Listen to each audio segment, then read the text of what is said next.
बहुत स्पष्ट शब्दों में कहा कि हम अदालत नहीं जाएंगे। इस बात के लिए भी हमारी लीडरशिप को बहुत बहुत धन्यवाद। ये इसलिए जरूरी है साथियों, इससे दो चीजें सामने आती हैं, आप समझने की कोशिश करें। अगर हमारी लीडरशिप ये कह रही है हम अदालत नहीं जाएंगे, तो इसका मतलब ये है इस देश की अदालतें देश का जनता, देश की जो जनता है उसका भरोसा खो चुकी है। इस देश की अदालतें अभी इस काम की नहीं है कि उनके पास किसी बात को लेकर जाया जाए। ये घोषणा कल हो गई है। और दूसरा, जो सरकार अपने आप को बहुत चतुर समझती है और इस कानून और अदालत के पछड़े में हमें फंसाना चाहती है, उस जाल में हमें फंसाना चाहती है, हमारे नेता उस जाल को भी समझ रहे हैं और उन्होंने उस जाल को पूरी तरह से काट दिया, उसमें फंसे नहीं। इस चीज को समझना जरूरी है साथियों। हम क्यों जाएंगे साथियों अदालत? हमें क्या जरूरत है? इस देश की अदालत को संविधान ने पूरा अधिकार दिया है। अनुच्छेद 142 के तहत सरकार, इसको सुप्रीम कोर्ट को पूरा अधिकार है। आप सुमोटो एक्शन ले सकते हैं। आपके पास में पिटीशन ऑलरेडी पड़ी है, आप डिसाइड कर दीजिए उसे। अगर आप न्याय करेंगे सर झुका के मानेंगे, और अगर आप अन्याय करेंगे तो सीना तान के सर ऊंचा करके सामने खड़े रहेंगे और जब तक कानून वापस नहीं होंगे ऐसे ही लड़ते रहेंगे। आप कोई हमारे अन्नदाता थोड़ी हैं, माई बाप थोड़े हैं आप।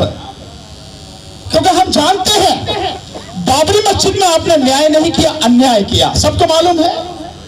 इसलिए आप न्याय करेंगे तो मानेंगे, अन्याय करेंगे तो किसी कीमत पर भी नहीं मानेंगे। ये सबको समझ में आना चाहिए। दूसरी बात, माननीय प्रधानमंत्री दो बातें बहुत कहते हैं। आज उन्हीं दो बातों पर बताऊंगा, क्योंकि अगर मैं पूरी बात समझाऊं मुझे कोई दिक्कत नहीं है, और कम से कम 2 घंटे लग जाएंगे।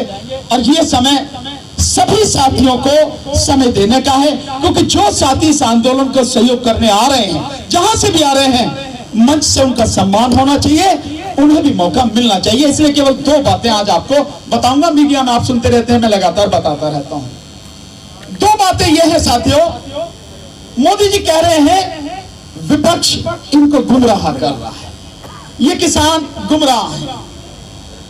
तो मैं ये कहना चाहता हूं मोदी जी, जिस विपक्ष को आपने समाप्त कर दिया, जो विपक्ष बेमौत इस देश में मर चुका है, वो विपक्ष क्या गुमराह करेगा?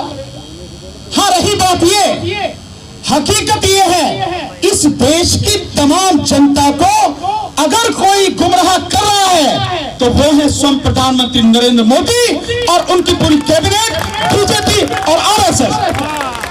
और मैं ये प्रमाण सहित बताऊंगा आपको कैसे वो गुमराह कर रहे हैं। मैं हवाले बातें नहीं करता हूं, कानून की बात करूंगा, उसी कानून की बात करूंगा जो तुमने बनाया है, जिसे तुम पढ़ नहीं पाए, जिसकी एबीसीडी तुम जानते नहीं हो, उसी से बताऊंगा कि तुम कैसे गुमराह कर रहे हो।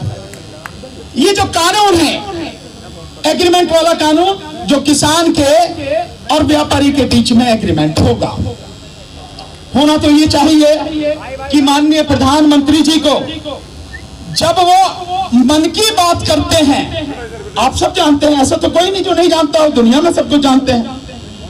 माननीय प्रधानमंत्री जी की मन की बात इस देश के संविधान में जो 22 भाषाओं को मान्यता है, उन 22 भाषाओं में उनकी मन की बात का अनुवाद होता है और ट्रांसलेटेड उनका प्रसारण होता है।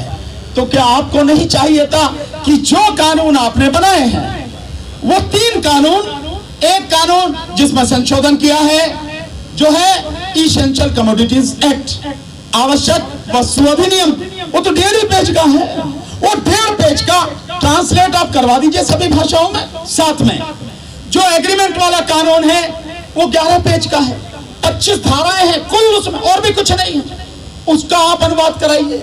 और जो आपका निजी मंडियां स्थापित करने का है वो कानून 10 पेज का है, उसमें 20 धाराएं हैं। तो ये कुल पेज का कानून, इसको भारत की सभी 22 भाषाओं में अनुवाद करा के आप देश के हर गली में, हर गांव में, शहर में, हर घर में पहुंचा क्यों नहीं देते हैं? हर यूनिवर्सिटी में पहुंचा क्यों नहीं देते हैं? हर अदालत के सामने रख क्यों नहीं देते हैं? आपको दिक्कत क्या है? लेकिन आपके मन में चोर है, क्योंकि झूठ बोलने में आप जैसा दुनिया में कोई नहीं है। इसलिए आप उस कानून को लोगों को बताना नहीं चाहते। मोदी जी कहते हैं कानून बहुत बढ़िया। अच्छा, क्या है ये कानून? उसका पता नहीं है, उसका पता नहीं मोदी जी को। तो मैं बताता हूं कानून क्या है। जो एग्रीमेंट वाला कानून है, उस कानून की धारा 3 यानी सेक्शन 3 आप उसको पढ़िए। उस धारा 3 में लिखा है कि व्यापारी के और किसान के बीच में जो एग्रीमेंट होगा, आप सब इसको ध्यान से सुनिए, समझिए। मन में कोई सवाल हो तो मैं यही हूं, आपके सवाल का जवाब दिए बिना यहां से मैं जाऊंगा नहीं, ध्यान रखिए आप। तो जो सेक्शन 3 है वो कहता है किसान के और व्यापारी के बीच में एग्रीमेंट होगा। और एग्रीमेंट में क्या क्या लिखा जाएगा? नंबर 1, जो फसल किसान को बोनी है उस फसल के विषय में लिखा जाएगा, ये फसल किसान उगाएगा। उस फसल की क्वालिटी क्या होगी, उसका ग्रेड क्या होगा, उसका स्टैंडर्ड क्या होगा, ये उसमें लिखा जाएगा। ये कानून में लिखा है, मैं नहीं कह रहा हूं, कानून में लिखा है। और फिर इस सब के लिए कोई रास्ता भी हमारे लिए नहीं छोड़ा किसान के लिए। कहा है इस सब के लिए जो फसल वो बोएगा, इसके लिए बीज कौन देगा? वो व्यापारी। खाद कौन देगा? वो व्यापारी। मशीन कौन देगा? वो व्यापारी। और इसके लिए कीटनाशक कौन देगा? वो व्यापारी। टेक्नोलॉजी कौन देगा? वो व्यापारी। हमारे पास ये रास्ता भी नहीं है कि किसी और से बीज खरीद लें, किसी और दुकान से खाद खरीद लें, कहीं से कोई मशीन ले लें, किराए पे ट्रैक्टर ले लें, कुछ नहीं। ये बंदिश है कि वही व्यक्ति ये सारी चीजें देगा।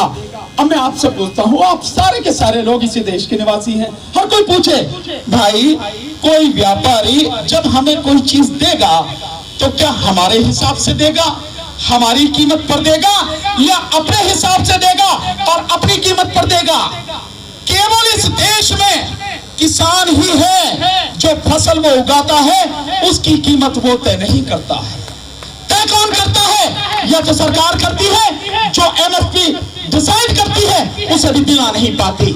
और या फिर वो व्यापारी करता है जो व्यापारी हमसे सामान खरीदता है, हमारी हर चीज की कीमत वो तय करता है और अपनी हर चीज की उसकी व्यापारी तय करता, उसकी सरकार भी तय नहीं करती, उसकी एमएसपी तय नहीं होती।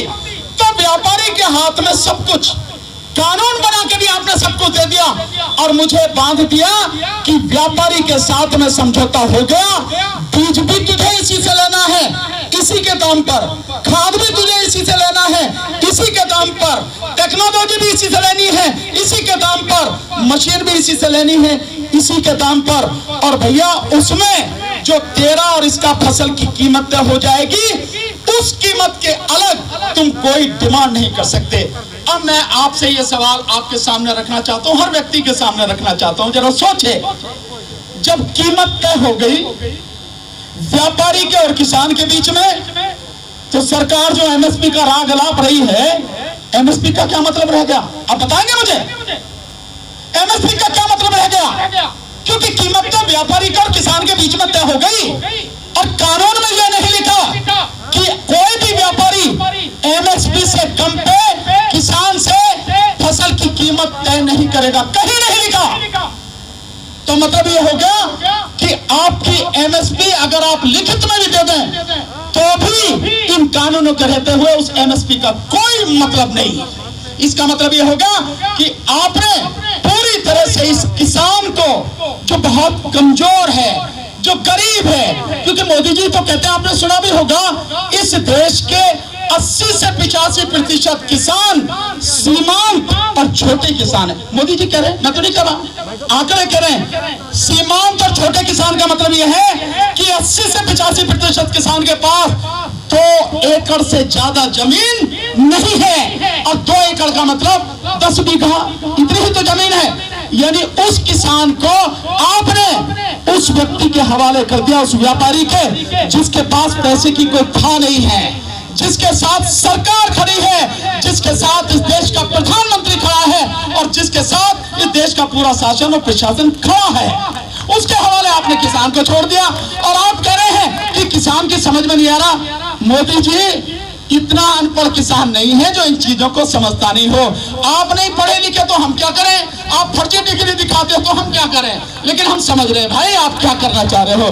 तो प्रभु ध्यान से सुनो और समझो, सब समझते हैं हम आपकी क्या चालबाजियां हैं, आपकी क्या चालाकियां हैं। केवल इसी कानून से आपने एमएसपी खत्म कर दी।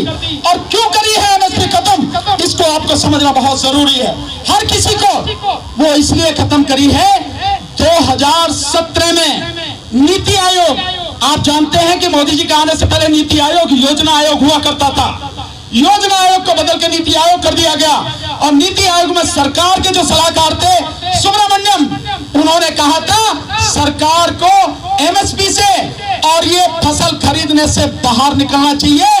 राशन वाले काम से PDS system, public distribution system, यानी राशन की जो इस देश में 5 लाख दुकानें हैं उनसे बाहर निकल जाना चाहिए। तो आपने बढ़िया रास्ता अपनाया कि आपने एमएसपी से बाहर निकलने के लिए आप ये कानून आराम से लेके आए और किसानों को उन लोगों के हवाले छोड़ दिया जो इस देश के विषय में नहीं सोचते, जो सिर्फ अपने ही मुनाफे के विषय में सोचते हैं। इसलिए साथियों, अब मैं आपसे पूछता हूं, गुमराह कौन कर रहा है? माननीय प्रधानमंत्री, ये हम लोग, ये विपक्ष जो खत्म हो चुका है, मर चुका है, कौन गुमराह कर रहा है? केवल और केवल माननीय प्रधानमंत्री नरेंद्र मोदी और उनकी पूरी टीम, बीजेपी और आरएसएस और इनके जो दलाल हैं, यही सब गुमराह कर रहे हैं। और इस गुमराह करने के लिए एक तरीका और उन्होंने अपनाया है कि जो कुछ प्यादे खड़े कर लिए हैं, आपने देखा ना अभी जो उनके आए कि किसानों से मीटिंग कर रहे हैं, किसान संगठनों से, और जब उन किसान संगठनों की पता लगी तो आपको पता लगा 20 दिसंबर 2020 को कृषि मंत्री के साथ मीटिंग करने वाले किसान संगठन, उनका रजिस्ट्रेशन ही दिसंबर में हुआ है। आप समझ रहे हैं सारी चीजें। तो ये जो चालाकियां कर रही है, हम सब समझ रहे हैं, आपके झांसे में आने वाले नहीं हैं। खबरों में बने रहने के लिए फोरम 4 को सब्सक्राइब करें और नोटिफिकेशन पाने के लिए बेल आइकन दबाएं।